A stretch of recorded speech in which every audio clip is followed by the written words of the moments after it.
Hello viewers, Siragadikka ஆசை next week new promo. எல்லாருமே ஒன்றா உட்காந்து சாப்பிட்டுட்டு இருப்பாங்க. அப்போ ரோகிணியை கூப்பிட்றாங்க ஸ்ருதி. ரோகிணி வாங்க சாப்பிட்லாம், நீங்கள் மட்டும் ஏன் சாப்பிடாது இருக்கீங்க? இல்லை வேண்டாம் அப்புறம் சாப்பிட்றேன். ஐயோ வாங்க ரோகிணி, எல்லாம் ஒன்றா சாப்பிட்லான்னு சொல்லி கூப்பிட்றாங்க. அப்புறம் சாப்பிட்லான்னு உட்காரும் போது விஜயா ஒரு முறைக்கிறாங்க. முறைச்சதுமே எந்திரிச்சு உட்காந்துறாங்க.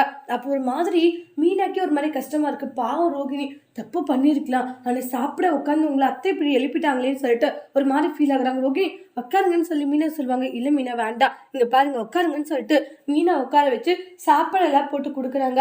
அப்பதான் ரோகிணிக்கு சில விஷயங்கள் புரிய வருது. அது என்ன விஷயம்னா, இந்த அளவுக்கு நம்ம மீனாவை கஷ்டப்படுத்திருக்கோம், ஆனா நாம மீனாவுடைய மனசை புரிஞ்சுக்காத போயிட்டோம். ஏன்னா நம்மளுக்கு இப்படி ஒரு சுச்சுவேஷன்லயும் மீனா நம்ம கூட இருக்காங்க, நம்மளுக்காக நிறைய விஷயங்களை பண்றாங்க. ஆனா எனக்கு ஏன் மீனாவை பழி வாங்கணும், அவங்களுக்கு ஏதாச்சும் ஒன்று சொல்லணும்னே அப்ப தோணிக்கிட்டு இருந்துச்சு. மீனா சாரி மீனான்றாங்க. ஐயோ இருக்கட்டும், ஃபர்ஸ்ட் சாப்பிடுங்கன்னு வாங்க. விஜயா இருந்துட்டு என்ன அவதான் வேணான்னு சொல்றாள், எதுக்குன்னு சாப்பாடை போட்டு அத்தை எல்லாருக்கும் பசி எடுத்தா சாப்பிடதான் செய்வாங்க அத்தை, அவங்க மேல இருக்க கோவத்துல நீங்க முறைச்ச உடனே அவங்க போயிடணுமா, ஏன் அத்தை இப்படி பண்றீங்க, சாப்பிடுங்க நீங்கன்னு வாங்க. அதுக்கப்புறமா அண்ணாமலை எடுத்துட்டு விஜயா சைலண்டா சாப்பிடு, சும்மா சத்தம் போட்டுக்கிட்டு இருக்காதுன்றாங்க. அதோட இந்த பிரமோவை முடிச்சிருக்காங்க. தேங்க்யூ.